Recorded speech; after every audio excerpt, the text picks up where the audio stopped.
All right, Shalom. First and foremost, I'm going to start this video by giving all praises, honor, and glory to Yahweh, by Hashem, Yahweh Shai, by Hashem, Racha, Kodash, double honors to the apostles and the elders of Great Millstone, and Shalom to the elect of the nation of Israel, starting with the 144,000. This is a Ratazah from the Great Millstone GMS Atlanta camp with another quick video. And I came across something a little bit earlier, a post that you see on your screen right here. It says how to survive a nuclear missile attack. All right, and it's a short 4-minute video that Lord willingly I want to play so you can check it out. But basically they're showing I guess different methods on or what actions to take in case of a missile attack. In which we know that this is essentially is Bible prophecy, which scripture speak about World War III. A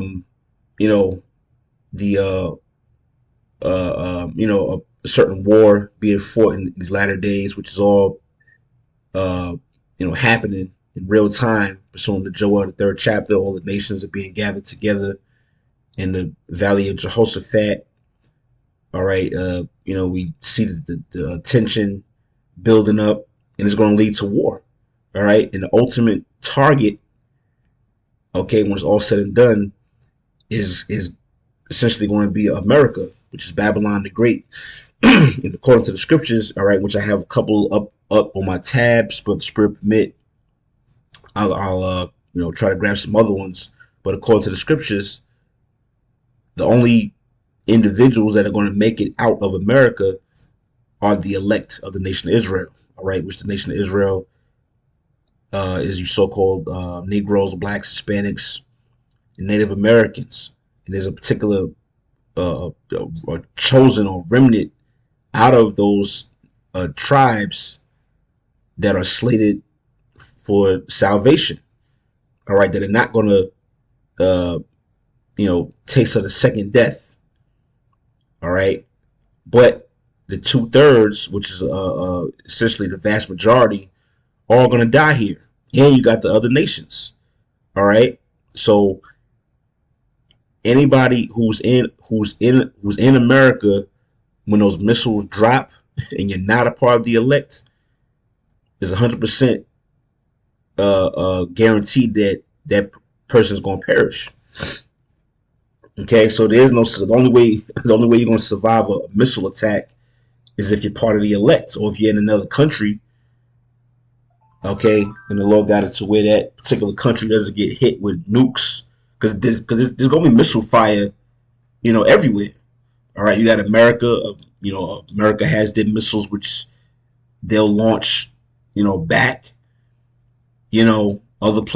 Certain other cities, major cities may get hit with missiles, but as I mentioned earlier, the ultimate target is America. All right, so I'm gonna just play this video. All right, it's only 4 minutes, as you can see, and then we'll wrap up with some of these precepts.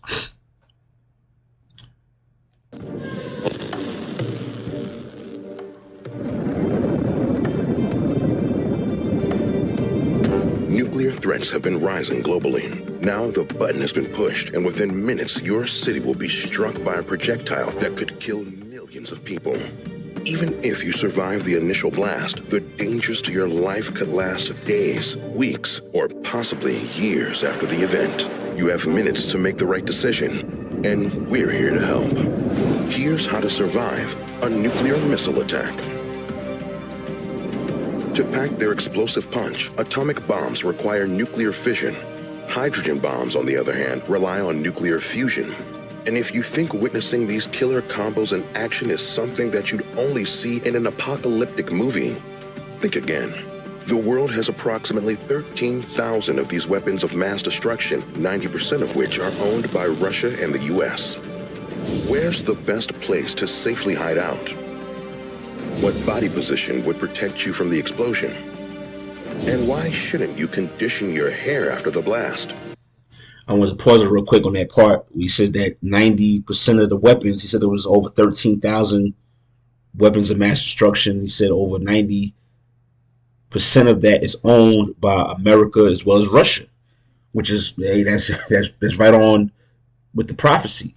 Okay, we always do videos mentioning Russia and how Russia plays a pivotal part in biblical prophecy. So there's no coincidence that Russia would own that large of a percentage of the missiles because they're going to be the ones that use them mainly. All right.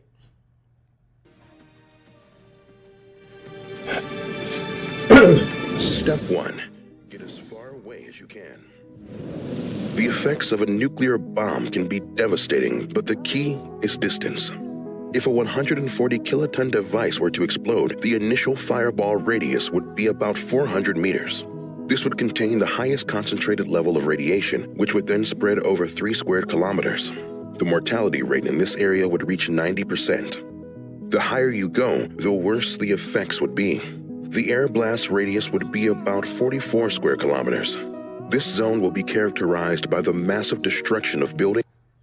So speaking about the radius, I'm maybe pausing it a little bit here and there. I'm gonna let it finish out, but the narrator said that the higher you go, the more harmful or destructive. Well, that's why the elect are going to have to go outside of the Earth's atmosphere. All right, and that's pursuant to actually let's read that real quick.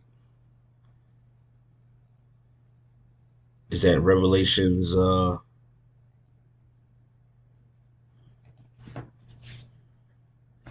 Let's see. Speaks about the sea of glass.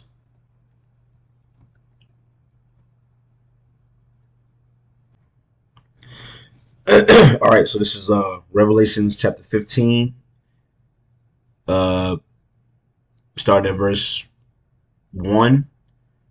It says, "And I saw another sign in heaven, great and marvelous, 7 angels having the 7 last plagues, for in them is filled up the wrath of the Most High." Right, and that's what's about to come down, is the wrath of the Most High, the wrath of the Heavenly Father, which the nuclear attack or the nuclear war is a part of that wrath. All right, verse 2, it says, "And I saw as it were a sea of glass mingled with fire, and them that had gotten the victory over the beast," which is NATO, okay, and over his image, which is Esau's system, Esau being the so-called white man, and over his mark, which the mark is the MOTB, the mark of the beast. All right, in which we know and understand is the brain C hip. All right, we'll just say it like that. It says, "And over the number of his name, stand on the sea of glass, having the harps of the Most High."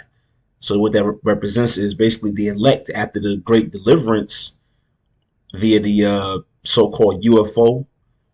All right, because the elect, according to the scriptures, the elect are going to be beamed up onto ships. All right, well, as some brothers speculate, it's going to be one big ship, and that ship is going to be essentially outside of the Earth's atmosphere. All right, so the fire or the fire or the chemicals or whatnot from the blast and all the fire smoke is not gonna affect it. Okay, so that's what the sea of glass represents, being outside of the Earth's atmosphere, that layer that covers the Earth. The elect is gonna have to get outside of that. All right. Now that's as far as everybody else that's on the Earth, that's in America. They're all gonna perish. They're gonna die. All right. And what it says, these are them that got victory. So only ones that's going to survive that's in America is those that got what victory over essentially Esau and his system. All right, his chip. All right, so let's go back to the video. I want to kind of finish it up, and we'll get the rest of the scriptures. With fire and debris everywhere. Add to this a thermal radiation area that will cover about 87 square kilometers. Anyone unfortunate enough to be situated here would experience instantaneous third-degree burns as they watch everything around them catch on fire. If you know that your town is now the target of a missile armed with a nuclear warhead, leave immediately. Being 1 kilometer away from the blast can save your life. Step 2. Find shelter. You're in the crosshairs, but not all hope is lost. Social media and news outlets have given you some advance notice. Get to a concrete building and head for the basement if possible. Rooms without windows are the safest places. If you can't find one, cover the windows or stay far from them to avoid being showered with broken glass. Stay there for at least a week. That's when most of the radioactive ash falls. Step 3. Protect your face. Unfortunately, you couldn't reach shelter before the blast and it caught you outside.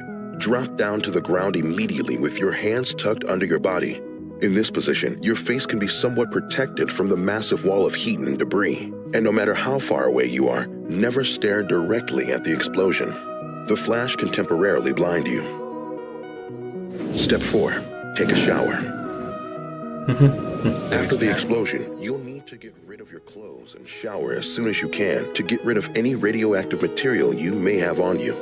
Don't scrub too hard. You can break the skin, allowing toxins to enter through the wound. Make sure to use soap for your body and shampoo for your hair, but skip the conditioner.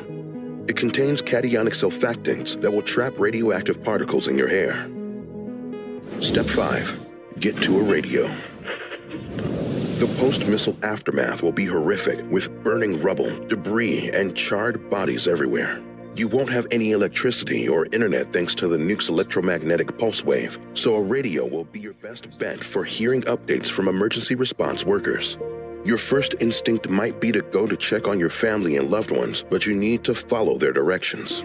You can't go anywhere you want just yet. The nuclear fallout means irradiated debris will be everywhere and made worse by blowing winds. Could this be the start of World War III? You better start packing your disaster kit, but what should you include? We can tell you all about it here on How to Survive.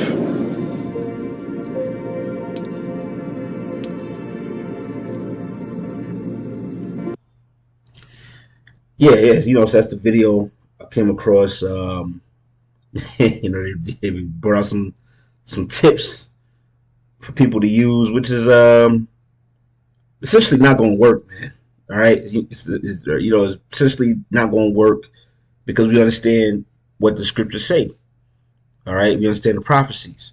Now, I want to get a couple scriptures here. Like I said, I got some already pulled up, but if anything else come to mind, I'll try to get it. This is Job chapter 11, getting to the point, verse 20. It says, "But the eyes of the wicked shall fail, and they shall not escape, and their hope shall be as the giving up of the ghost." All right, so the eyes of the wicked shall fail, which ultimately the wicked is Esau, pursuant to Job, the 9th chapter, in the 24th verse. The earth is given into the hand of the wicked. But essentially, anybody who follows after Esau, who's joined to him, that has that mindset of turning from Yahweh Shem Yahweh Shai and basically not upholding righteousness, you're counted as the wicked. And it says their eyes shall fail. The things that you look forward to, or the things that you are looking forward to in this world or society, is not going to come to pass. It's going to fail. The eyes represent your vision. And it says, and they shall not escape. Right? The wicked is not going to escape. And what is that? Judgment, ultimately, at the end of the day. All right? Judgment, you basically can't get out of it. Ultimately, the ultimate judgment is that thermonuclear fire. All right? You ain't going to be able to get out of that. It says, and their hope shall be as the giving up of the ghost. What does that mean? To give up the ghost means to die, to go back to the spirit world. That's essentially what's waiting for them. Esau, the other nations, and 2/3 of our own people. All right. This is First Peter's 4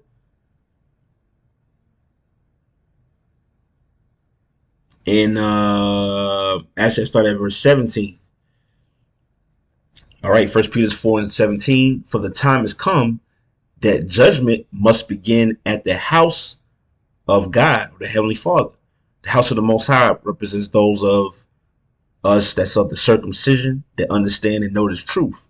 So all the different Israelite camps, Israelite groups, those that know they're Israelites, judgment's going to start there first. All right. And it says, and if it first begin at us, what shall be the end of them that obey not the gospel of the Heavenly Father? Yeah, so the Lord's going to go down, is going to basically go down the ranks. He's going to start with those that's supposed to know better, which the scriptures speak about how those that knew the Lord's will and didn't do it shall be beaten with many stripes, shown in the book of Luke. You know, but then you got obviously people that that are not doing the will of the Most High, in general, are going to be punished. But it's going to start. The Lord's going to start with those that's supposed to know. All right, here's the point. Verse 18.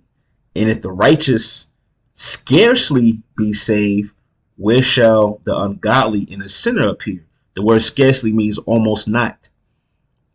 So if the righteous, all right, those who the Most High, essentially has chose and that's doing the right thing, if those individuals are barely going to make it, then what does that mean for a wicked person, or a wicked Israelite? There's no way. All right, so you can't, all these, these tactics and tips and you do this and do that, in case of nuclear. No, the only way you're going to make it out is if you're part of the elect of Yahweh Shem Yahushai. See that?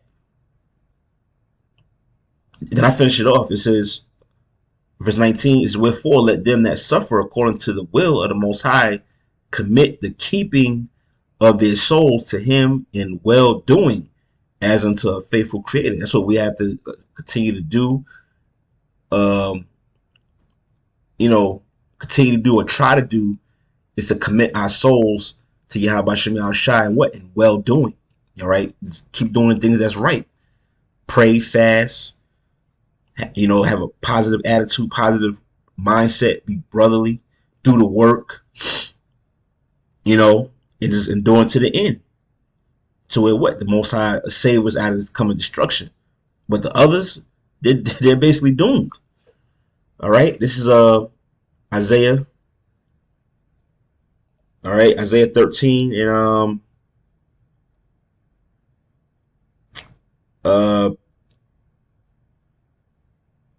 let's start at 4. Excuse me. Isaiah 13 and 4, it says, the noise of a multitude in the mountains, as of a great people, a tumultuous noise of the kingdoms of nations gathered together. The Lord of hosts mustereth the hosts of the battle. And that's what's happening. The nations are being prepared. They're being brought together to go to war. All right, verse 5, it says, they come from a far country, from the end of heaven, even the Lord, Yahweh Shem Yahushai, in the weapons of his indignation, to destroy the whole land. See that? What's the weapons of his indignation? Those nuclear missiles. All right, word indignation means righteous anger. So it says they're coming from a far country. They're coming from the ends of the earth. To what? Destroy the whole land. What land is going to destroy? Babylon. You see the title of the chapter they got there, prophecies about Babylon. This Babylon is not talking about the ancient one. It's talking about the new one, the modern one, which is America. See that? So the whole land is going to be destroyed, man. From coast to coast, every mile, every inch of America is going to get touched with fire. To where nobody's going, no human, no person is going to survive here. So basically the point of the video is these different survival tactics are not going to work. Okay, the only survival tactic that is going to work is first and foremost being an Israelite, and then second of all, be of the Most High's chosen, be of the elect, which the scriptures give us the blueprint. When you read what's that, First Peter's, if I'm not mistaken, First and Second Peter's, we say to give all diligence to make your calling and election sure. For if you do these things, you shall never fall or fail. All right, that's the point on that. Again, this one of my favorite chapters. You just read the whole thing; it lays it out. But the point is to destroy the whole land. All right, it's not a part of it, not a port. No, the whole land is going to be brought down. All right, via that nuclear fire. All right. Uh, this is Revelation 18. All right, which this goes into the same thing. Babylon is falling, and it says, actually, I started verse 1 actually. Revelation 18:1. It says, and after these things, I saw another angel come down from heaven, having great power, and the earth was lightened with his glory. Excuse me. And he cried mightily with a strong voice, saying, Babylon the great is fallen, and is become the habitation of devils, and the hold of every foul spirit, and cage of every unclean and hateful bird. Right. This is the aftermath after America is destroyed in the thermonuclear war. The only thing that's going to be here are essentially desert creatures or fowls, birds. You know, the Most High got particular creatures that could dwell in that type of environment or climate. You know, you have certain birds, or like you said, unclean birds like vultures. You know, things of that nature. You got certain insects and reptiles that's going to basically be here. But as far as people, no, right? It's not going to be no. Like what comes to mind is the Book of Eli. Book of Eli is a good movie. It's one of my favorite movies. Brothers, watch it or whatever. But the Book of Eli is supposed to be after a nuclear war. All right, it's supposed to be after the so-called nuclear fire, to where you still had people, running around, living, and doing what they do, whatever. That's not gonna be the case, man. After the nuclear missiles drop on America, it's not gonna be no human life form on this land. Okay, but it's telling you right here, it's just gonna be every unclean and hateful bird, man. So you got certain beasts and certain fowls the Most High created that's going to be here, and that could basically dwell in that type of environment.